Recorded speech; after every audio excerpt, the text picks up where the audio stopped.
High, me Sayali, professional makeup artist and hair stylist educator. तर आज second डेसाठी मी घेऊन येत आहे ब्रायडल ब्रेड हेअरस्टाईल. चला तर मग बघूया ही ब्रेड हेअरस्टाईल कशी बनते, ती पण कमीतल्या कमी वेळेत. Let's create bridal bread hairstyle. ह्या ब्रेड हेअरस्टाईलमध्ये नवीन काहीतरी मला क्रिएट करायचं होतं. चला तर मग बघूया. सर्वात आधी सगळे हेअर्स बॅकला घेऊन रबरने पोनी टाय करून घेतली.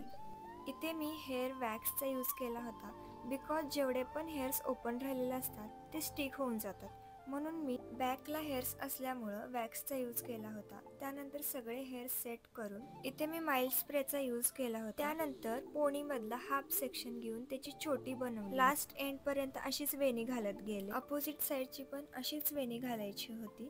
दोन्हीही वेणी ह्या सेम आल्या पाहिजे होत्या. त्यानंतर लगेचच रबरने सेट करून घेतलं. जी आपण वेणी घातली आहे ती थोडीशी पुलिंग करायची. त्यानंतर सेकंड पार्टला सुद्धा मी असंच वेणी घालून रबरच्या साह्याने सेट करून घेतली. वेणीचा जो पार्ट आहे थोडंसं त्याला पुलिंग करून युपिनच्या साह्याने मी लाईन्स क्रिएट करून घेतल्या. सेम टू सेम असंच लास्टचे जे हेअर्स आहेत त्यांना रबरच्या साह्याने टक करून घेतलं. इथे जो आपण ब्लॅक रबर यूज केलाय तो मला हाईड करायचा होता, त्यामुळे मी व्हाईट मोतींचा यूज केला होता. ही हेअरस्टाईल तुम्ही ब्राईडसाठी, हळदी लुक, एंगेजमेंट लुक किंवा संगीत लुक यासाठी तुम्ही क्रिएट करू शकताय. कशी वाटली ही हेअरस्टाईल?